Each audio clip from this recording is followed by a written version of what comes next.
with the metaverse and all this kind of situation. Okay, so let's start up because time is there. So whoever is there, no, come on down. Okay, so thank you very much to everyone for participating in the webinar. We are looking forward to add value to you, and I would like to introduce my amazing guest, Jonathan Gerard. He's an expert in the field of finance, trading, and cryptocurrencies. So I'd like to welcome him and to start with the first question. So who are you, Jonathan? Thank you, Florent. I'm just a guy living on an island, very simple. I've developed a passion of helping people with financial education many years ago. And now that passion kind of evolved into helping people to find or to invest into a product that can be life-changing. And I'm only talking about the extremely rare opportunity that's out there in the market. So basically, this is who I am. My goal has always been to bring success. It's always been to help anyone that's seeking knowledge or that's seeking. I don't want to say advisors because I'm not an advisor. I'm just a guy on an island, and as I just said. But at the core, it's all about that. Yeah, that's who I am. Amazing. So I know that you already told me about why did you choose Bali, but I'm just curious for a few words again, please, for our audience that maybe join it later. Why did you choose Bali? In 2003, that was my first time that I came to Bali, and I literally fell in love with the island. I fell in love with the people. I fell in love with the food. I fell in love with the beaches. Well, some of the beaches had a foot of plastic on them, but there was a wave of plastic coming in, but that's the past. But it's ultimately, every time I came to Bali, year after year, it was always like a recharge. It was always something that was making me feel better about myself. Then I was recharged and I was going back to work in Canada or anywhere I was in the world. And then I was just performing, right? But then, as I said earlier, like every single time that I came to Bali, sometimes I came for a weekend when I was living in Thailand. Sometimes I came for a week, and I was always extending. A weekend became a week, a 2 weeks, a 3 weeks, or 2 weeks became a month, or a month became a 3 months. And then at one point, you just get tired of living the island. Like, why am I being sucked in on this island? Because you just feel at your best. So if you decide to make the change in your life to live where you feel at your best, well, you just do it. So 2018, I moved to Bali. So from 2003 to 2018, that's the process that happened. And yeah, so now I live in Bali. Amazing. So if I understood correctly, where are you from? Just to make sure that our audience understand. I'm from Canada. I am a French Canadian. Some people might hear it with my accent, I'm from a small tiny town on the northeast Quebec. I'm the only one in my family that speaks English. No one speaks in English. It's like sometimes I speak to my mom and just English come on, and she looks at me, she's like, stop it, it's not gonna happen, I'm trying to teach her different things or whatever, but my town actually is called, en français on dit Sept-Îles, but it's 7 Island. Yeah, Christophe Colomb in the 1500s discovered that town and called it on the map. You can see it on every map around the world. It's one of the last city on the north shore of the Saint Laurent River before you get to Labrador, and it's called Sept-Îles. Yeah. Nice, very nice story. And I'm just curious, how did you start? How did I start? Start what?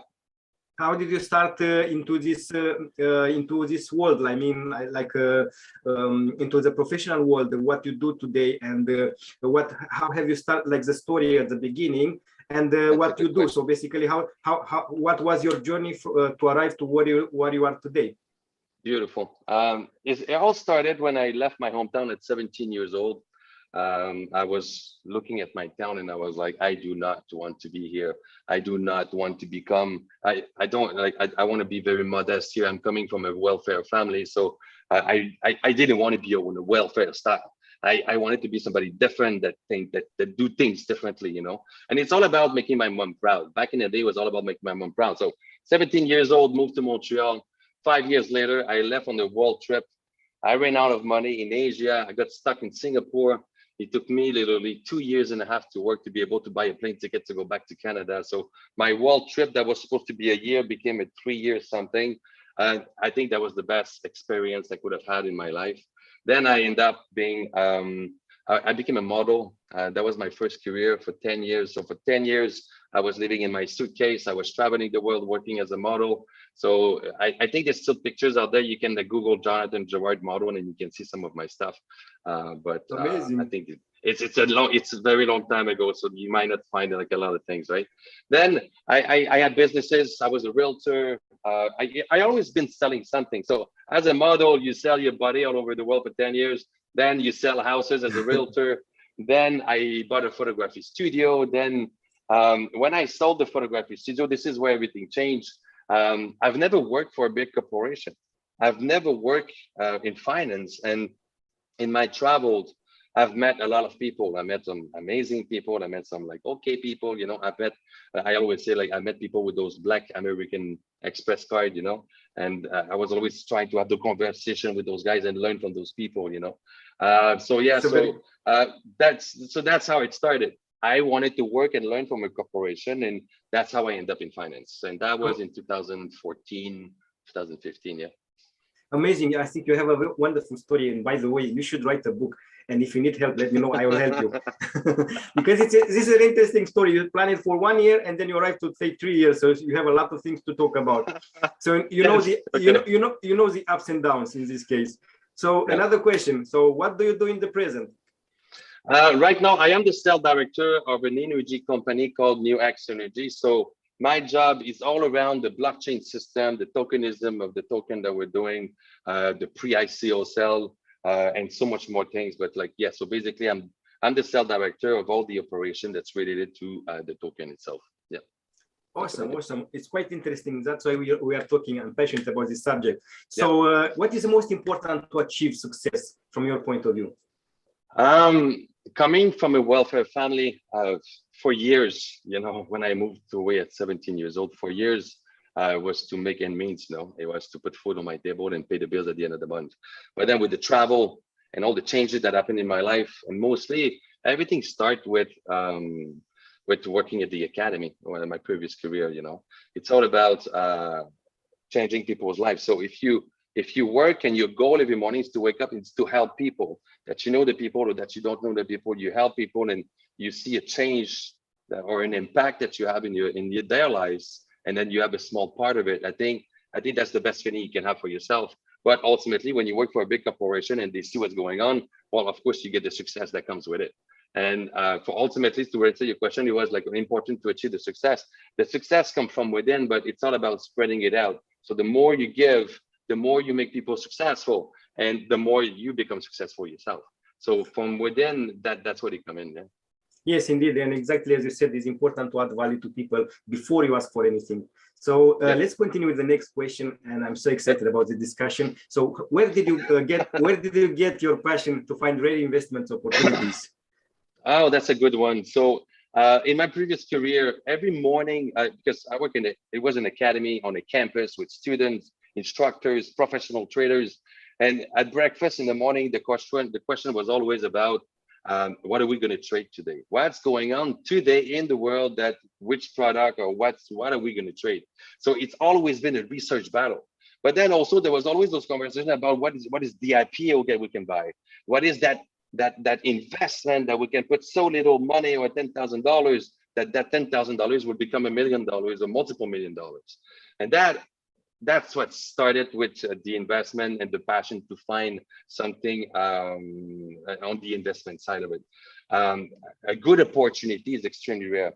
I worked 6 years with the academy, and I've never found that rare opportunity to invest in. It's when I decided to leave the academy that something happened, and then I end up doing what I'm doing today, you know, and I'm always going to be grateful about this. Amazing. Which means, you know, sometimes the opportunities are just in front of you, but you need just to open your eyes to understand them. And exactly. Let's go to the next question. So what made you move from financial market education to selling investments and into the digital market? What provokes this change? Oh, that's going to be a long answer.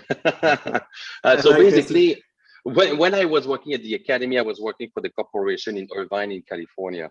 And corporation that has 42 campuses worldwide. Most of them are franchisee, but there's a lot of offices that they come from the corporation. So you're born and you learn from a corporation that has millions of dollars in budget, you know, the expenses that goes with it. And it was a beautiful experience.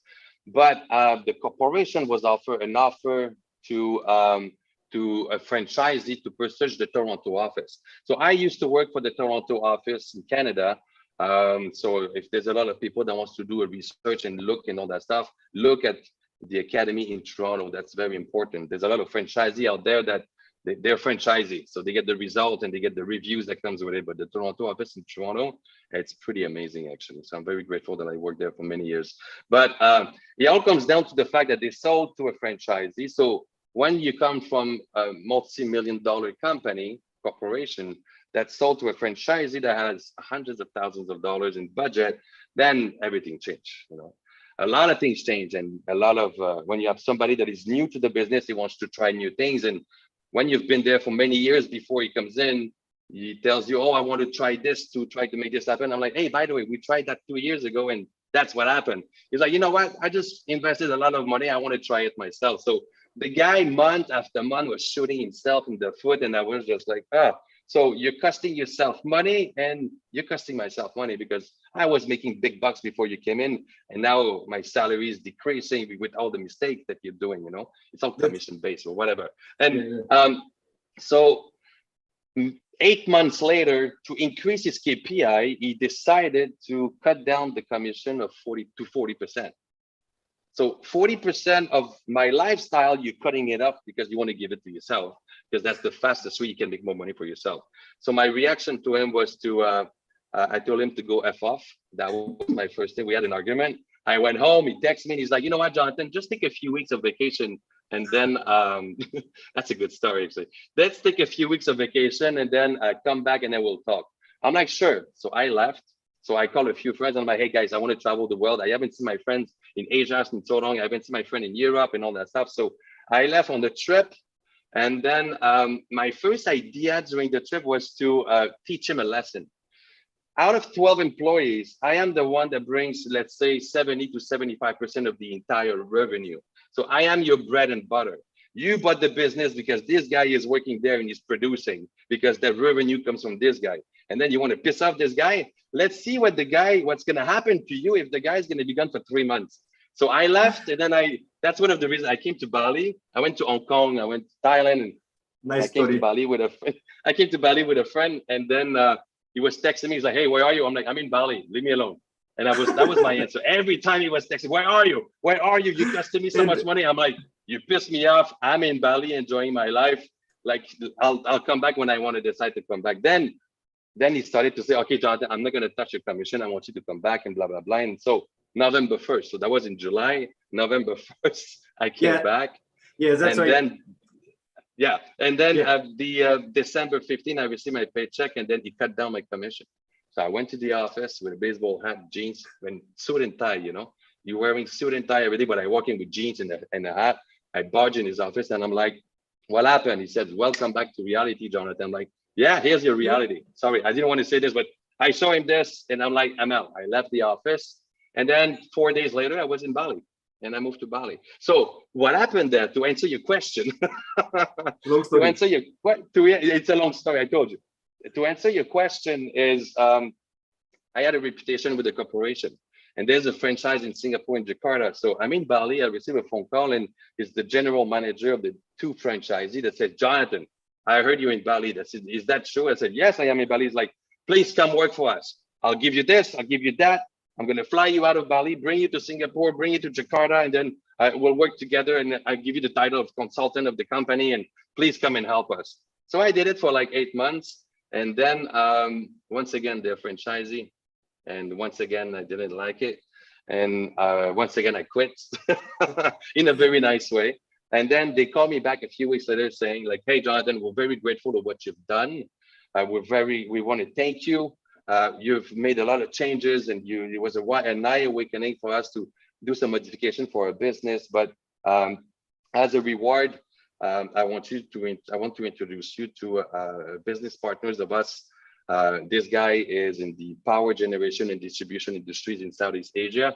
His name is Christian New. He's working on a new project, and I think that you guys, with your personality, it's going to be a perfect match. So that's to answer your question. That's what happened. This is what means that you leave a door open and you treat people with respect, which is amazing, you know. And let's continue with the next question to make sure that our audience understand more about your story. So yes, exactly. what is the most important you have learned it over the year working with traders? Okay, so that's going to be another long story, but I'm going to try to short them up a little bit. So I've learned so much working with traders. I've worked with third generation traders. I've worked with one of the most famous futures trader in the world, and you learn a lot from those guys, you know. And I'm extremely grateful with this. And one thing that marked me, okay, I learned a lot of things regarding the institution, the banks, financial advisor, broker, the mechanic behind the scene. How is their business model? How they're making so much money out of people's money. And then one day, it's Tuesday morning at the academy in Toronto, but the instructor is there. It's 10 o'clock. He has a $2 million account that he's trading with in the futures market. And by 10 o'clock, he made a profit of 200,000. So this guy, just a guy, big bucks. On a Tuesday morning, he made 10% return on his account. And that got me thinking. I'm like, all right, so if I have $1 million in my saving at the bank is giving me 1% per year. Per year. You know, if my money is sitting there, they give me this. If I'm going to get some mutual funds, I'm going to get like a 4 or 5% plus the fees, compounding interest. If I'm going to get a different product, I might get 8% per year. But this guy with a $2 million account, he makes 10% in 1 hour. So I'm thinking, if the bank and institution have billions of dollars that they're trading every single day, and basically the way it works at the bank is the money that you have sitting at the bank can leverage it and trade it in the financial market, and they make money and returns with it, you know, but they give you peanuts. They make billions and they give you peanuts out of it. So that is something that I learned the most. That's one of the things that I learned the most, that it's not a conspiracy theory. It sounds like it, but that's the reality behind it. But ultimately, I wanted to say something very important here. If you look at your financial advisor, you know, at the academy, a lot of people were sending me to their financial advisor broker. They were always refusing to be involved. Now I'm selling a Pre-Ico it's from an energy company that is extremely conservative, that is going to grow within the company's business, even if nobody in the world is going to buy it. And then they always say no, and they always say no. And then it got me thinking. So if I am a broker or I am a financial advisor, my job is to get the most amount of clients, to get the most amount of money. I get paid salary, I get commission, and I get bonuses. So if a client, and one of my friends in Canada did this, she sent me to a broker. She wanted to give $1 million, you know. The broker was like, well, it's cryptocurrency. I don't get involved with this. So I'm going to tell her that not to do this or whatever, because so the only reason why he didn't want to do this is very simple. The guy has millions of dollars in an account. He get commission and bonuses because of that.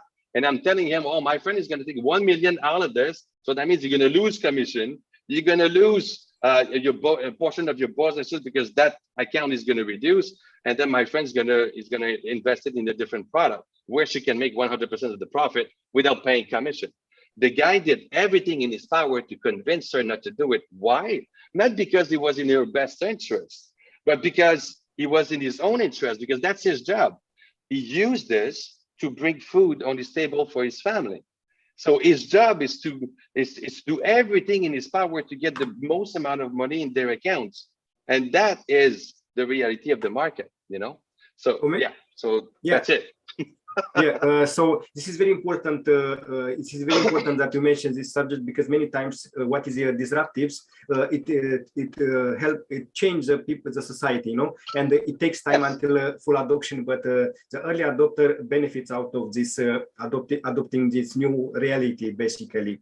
And, yes, but like before you ask me the next question, look at the Uber business. Uber destroyed the taxi business within a few years. In Toronto, because this is where I was before I moved here, a taxi license was $250,000 Canadian to buy the license to have a taxi cab, to have a taxi. That license today is worth nothing because of Uber. So the technology of Uber destroyed the taxi business worldwide. If you look at all the blockchain system out there, all the cryptocurrency out there, they are doing this to the bank and the institution with all the decentralization that is happening, right? So of course, the bank and the institution, they're gonna do everything in their power not to lose business, all right? So that's something that is very important to always keep in the back of your mind when you seek advice about cryptocurrency or pre-ICOs to your financial advisor or to your broker. That is something to always have the back in your mind, you know? So yeah, that's it. And by the way, just to make a short mention, the financial advisor, if you talk about pension, it takes usually 5% of your money per year. Yes, yes. So and then he also take that 5% when he make you lose your money, you know? Yeah, doesn't matter what. Okay, so let's go to the next question. From a trader's perspective, how were you identifying a trade or an investment opportunity? Okay, so as a trader's perspective, let's make something clear here. I am no trader, right? I am no financial advisor. I am no broker. I'm expressing myself from the knowledge that I gained from the experience of work and also the experience that I had to work with amazing people and successful people into the business, all right? But ultimately, traders, when they invest into something or when they trade, the only thing that matters to them is the chart and the numbers. Yes, they might look at the news to see what's going on today, but they don't care about the news. If you look at the news itself, when the words gets out there, it's like look at Bitcoin. Elon Musk bought $1 billion of Bitcoin in December, and it was published in the news in March. You know, there's a gap there. You know, so when you hear something in the news and then you make a decision of an investment of what you hear in the news, you have to be careful because it's already the past. When you make an investment, you need to make a rational decision fundamentally on what's going on today in the market. So the traders, they look at the chart. Okay, they might look at technical analysis, Fibonacci, and all those tools are based on the past because you have to learn basically of reading the chart itself, you know. But yeah, so the chart is accurate. The chart is a real-time data, and that's what you need to focus on. But also, as a trader's perspective, there's always one question that you need to ask yourself is, let's say for a pre-ICO or cryptocurrency, if I buy a cryptocurrency today at $1 and it goes to $1,000 in a few years, if I press the sell button, the first question you need to ask yourself is, who's going to buy it at $1,000, something that I pay $1? You always need to ask yourself that same question. Let's move on to the next one. Yes, indeed. Yes. I don't want to skip the question. Okay. So how do you differentiate a speculative investment from a conservative digital currency to invest in? All right. So that's a very good question. If you look at Bitcoin in 2008, Bitcoin, you could have bought it at 0.601, 6 times 0. Yeah. And today, and then in 9 years, it went up to 18,000, and then it collapsed to a few thousand. So that's what I just told you about, you know. If I buy it at $1 Bitcoin and it goes to 18,000, I need somebody that buys it at 18,000 so I can take my profit. So if you buy an investment like Bitcoin, okay, let's make something real here. Bitcoin right now is amazing. Right now, Bitcoin is famous. Bitcoin created its own liquidity. And when I talk about liquidity, I mean the amount of transaction that's happening daily, because sometimes I get paid in Bitcoin, and then if I want to sell it, if I want to move it or whatever, the transaction is getting filled instantly. So when you buy something, when you, if you have, sorry, I'm going way off track. Let's go back here. So 95% of the cryptocurrency out there, they're 100% speculative investment. And the reason why is because they don't have a product. They don't have fundamentals. They don't have an organic buying cycle that's going to secure that if I buy it at that price and it goes up to that price and I press the sell button, there's no guarantee that somebody's going to buy it at that point in price, at that price in point. Yeah, whatever. Yes, you know? So that's what it comes down to. It all comes down to an organic and balanced supply and demand. You know, real estate works the same way. You know. Yeah. Yes, and if basically if you think about the conservative, basically asset-based type of currencies, most of the currencies that are on the market are speculative because they are not asset-based. Basically, it's everything about supply and demand. So if it's a great degree of adoption, and then everyone is using it, this is the power of a network. And I want to ask you the next question to make sure that I finish all question, and then before we go there, can I say something before we go there? I want to make, because to answer your question, there's a beautiful example that I use all the time. If you go to the casino and you want to play table, you need to go see the cashier. You give him your cash, and he's going to give you chip. Bitcoin is that chip at the casino, right? So you can use it for multiple different things, and then that's the way it works. But if you want to have a conservative digital asset, you need to be able to go to the casino, and then you go see the cashier, you get chip. And then that chip, especially, let's say, because I work in the energy sector. So let's just say that I have the units here, right? And then I can go play blackjack, I can go play the other thing. But when I play blackjack, that token is also owner of the game blackjack in the casino. And that's the business behind it. That's the security here. That's the conservative way of thinking of what is a token that is like highly risky or speculative, or something that is extremely conservative. Something that is conservative is something that is attached to its own fundamentals, something that is attached to its own business, profit earnings, that goes also up with the inflation, So that's the best answer for the question, yeah? Yeah, yes, and I agree with what you just said, because many people are looking into it, and they need to understand the difference between those two opportunities. Just to continue with our question, so what is the first question you ask yourself when you buy a new investment opportunity? That's a good question, but I would like to have the audience to answer something here. What are the two components that you need to accomplish a transaction?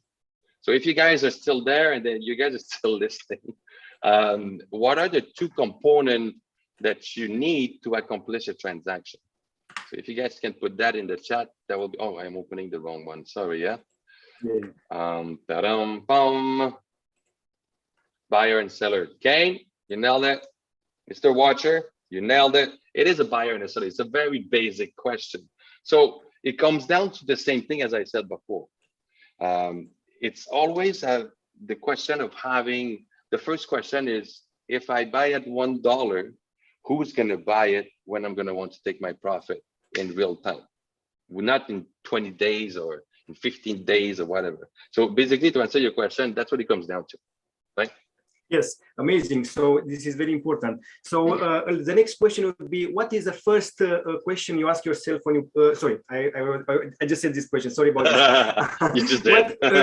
What makes a recession-proof investment? So how we can make sure that an investment is recession resistant, especially because we will go through a recession probably, and also because of the amount of money that we're printing lately to support the COVID situation, and definitely people are interested to know more about this. That is a great question, but I want to send that to the audience because people are like they are following, so I'm glad to see this. Me, I like recession-proof. Recession-proof, let's talk about like the pandemic. The last pandemic was the Spanish flu, and then 10 years later, the greatest recession in the humankind history happened in 1929. Right now, we are in the corona or COVID pandemic. Let's see what's going to happen into the future. So let's talk about the pandemic.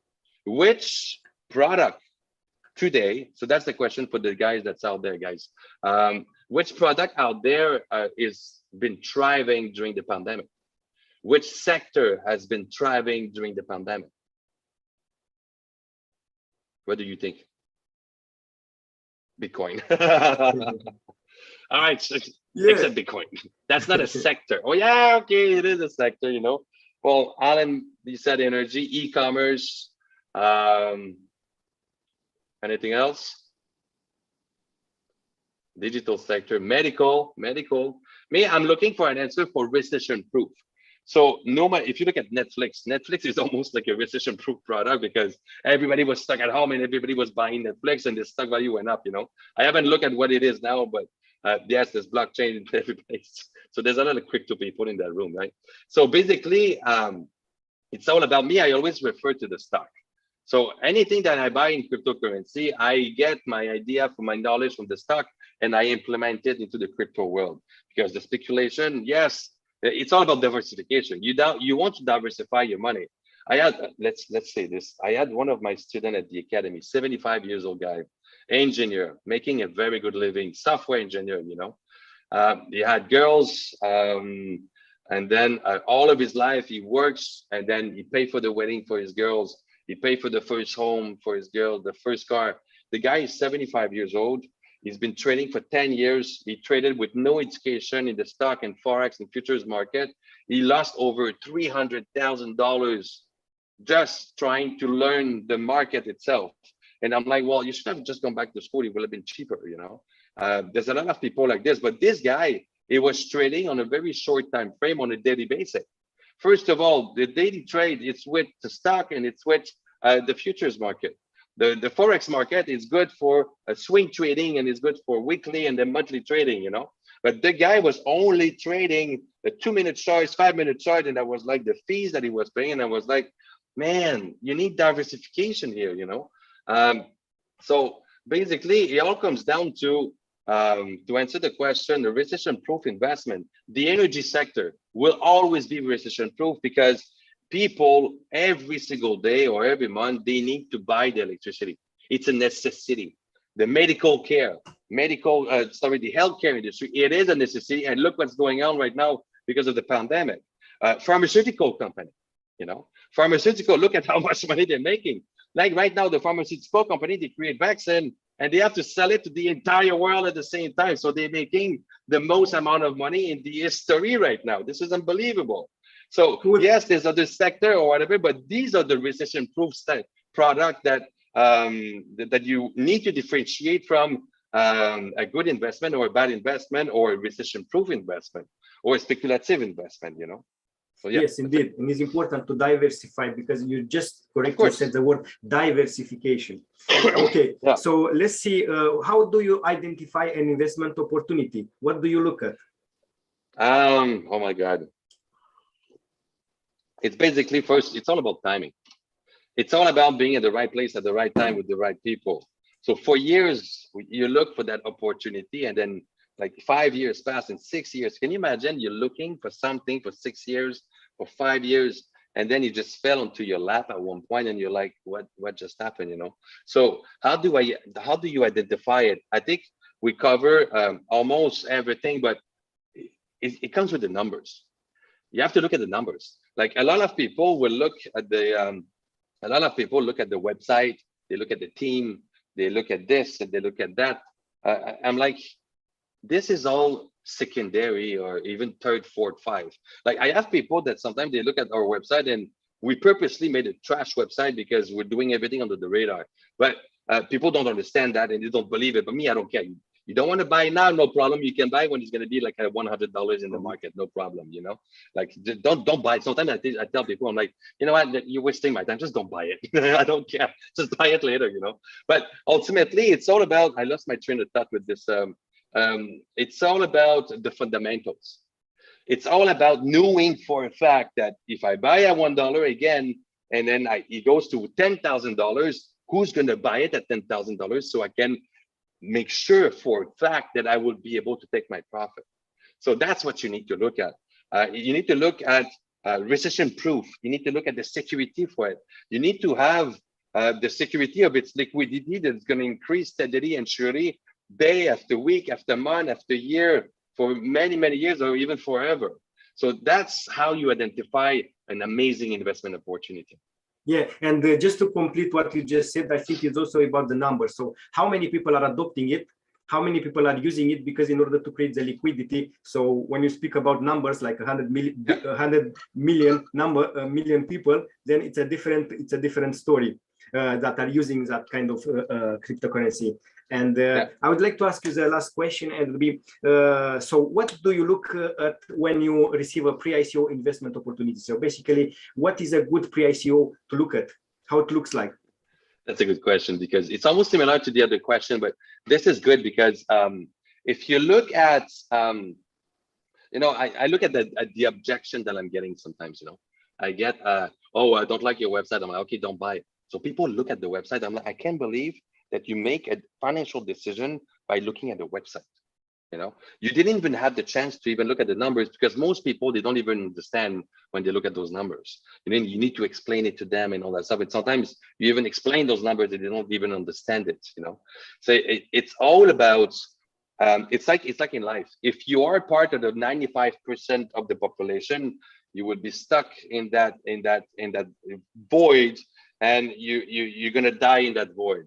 But if you want to be part of the 5% of the world that they don't want to be part of the system, that they move to Bali and they do anything different compared to everybody else, then when you look at the investment side of it, when you know that 95% of all those tokens out there, they're never going to make it because they don't have a product, they don't have fundamentals, they have it. Okay, one thing that is beautiful is, my boss Christian always said, he said, look at this company, they spend hundreds of thousands of dollars for the website. They spend hundreds of thousands of dollars into the marketing. So they literally take the investors' money, they build a website with it, they put it into the marketing, and then there's nothing left for liquidity after, So those tokens are crashing because they don't have a product. They don't have fundamentals. Those tokens out there, they need to compete with 95% of the token because they need to look the best. They need to have the best story. I'm sorry, but that doesn't matter. The only thing that matters is the numbers, the fundamentals, the earning of the company. Then the company itself, it's like my boss generate a lot of power. He's transacting with 120 million people every single month. There's third, second, fourth companies that make transaction fees on each one of those transactions. And my boss is losing millions of dollars every single month to do business this way, because that's the way business has been happening forever. And now the idea that he has to decentralize himself, to create its own blockchain, to create his own token, to connect himself with his own electricity users so they can buy or pay the electricity, because simplify it, to pay the electricity bill with that same token. He becomes his own bank instead of dealing with all the banks out there, So when you find a product like this, and you have 120 million people today, and then you see the project that's coming, that's gonna like double and triple those numbers, like that token is gonna increase steadily and surely, even if the entire world is not gonna buy it. That's ridiculous. So that's how you see a very rare investment opportunity. It's all about the right numbers. It's all about the functionality of everything that goes along with it, the blockchain. And then see, we create a blockchain, we create a tokenism system to connect ourselves with our electricity users. We create our own app to transact with our own people. We're creating our own exchange on top of it. You have all of this together. So sometimes when I talk like this, there's some, sorry, I don't want to say, but I will. There's some smart ass that says, oh, you can't do that because it gives you all the power. Yeah, what do you think decentralization is? You want to decentralize yourself from the people that has the power. It's your business. Then you end up having all the power for your own business. It's a common sense. Then in the technology that we have today, right? So yeah, so that I think that just answered pretty well the question. Yeah, thank you very much for your answer. I just would like to ask several questions to the audience to make sure where they are from. So I will launch a pool of questions, and if you may ask, please, to the question, because I really would like to know where you are from. So if you can see online, I see online education there. Like online education. Okay, let's talk about this. This is a good one. If you look at my, I don't know if that's what you meant, Wickinson, Mr. Madam Wickinson there.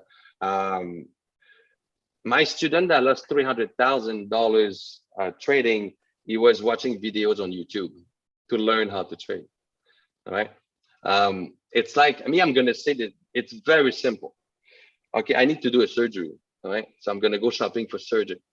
Then I'm gonna get into an office of a surgeon, because I use the surgeon story because surgeon it's your life, and a trader it's your financial life. Trading, it's your financial, so it's very same level, same income, if you want to look at it that way. I'm gonna go shop for a surgeon for a very important surgery that's gonna cost me a lot of money, And then I asked the surgeon, so where did you go to school? Oh, I watched videos on YouTube, you know, and then I was able to copy from a piece of paper, like my own license and stuff. So I'm just working under my own self. I had the money. So would you get the surgery from that guy? Of course not.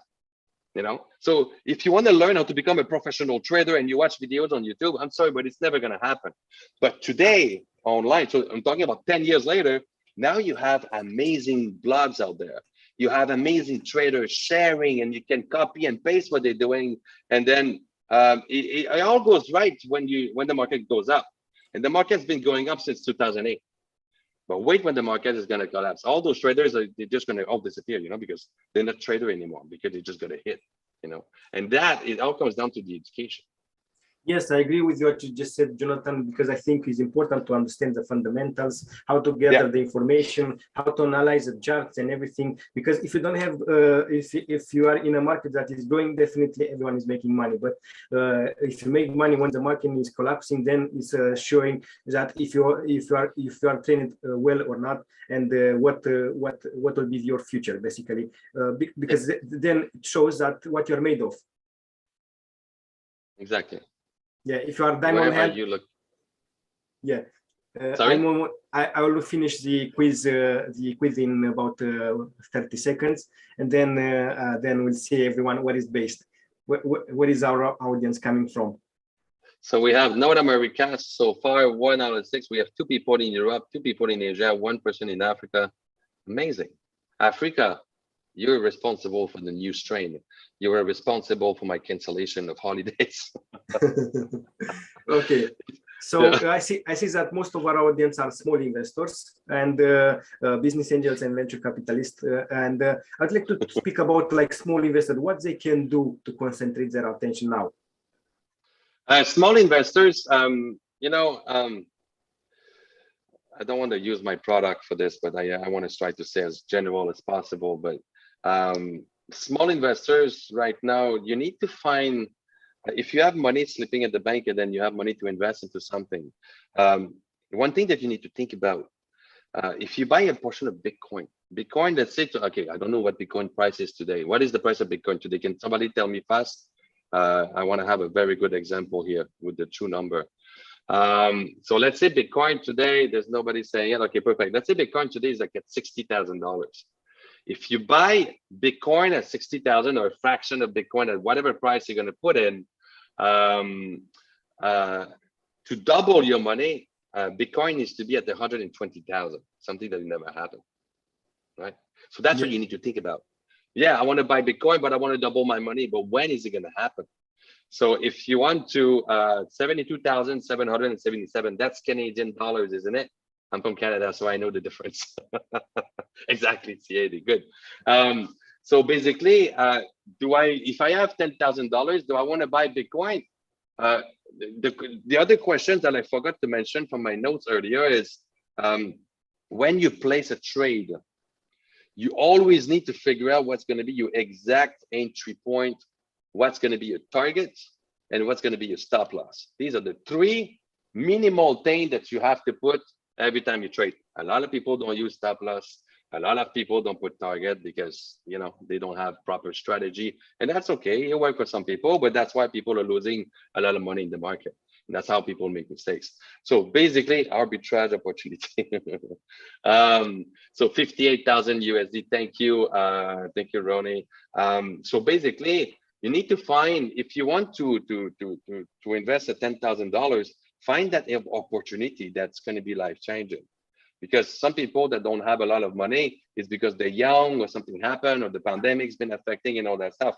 Try to find that thing that you're going to be able to invest in, that you can live it there for a year, for 2 years, for 3 years, that it's going to be on the long-term trend, and you're just going to be looking at it increasing steadily and surely.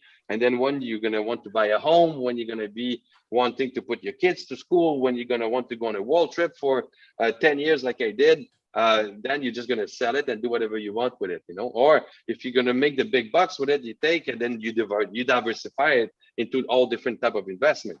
So yeah, so that would be my advice. Try to find that pre-ICO or that early stage token that is that has fundamentals.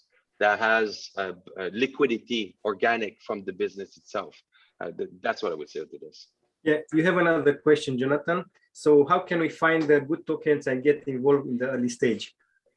So to find a good token, it's everything that I just said already. How to find a good token?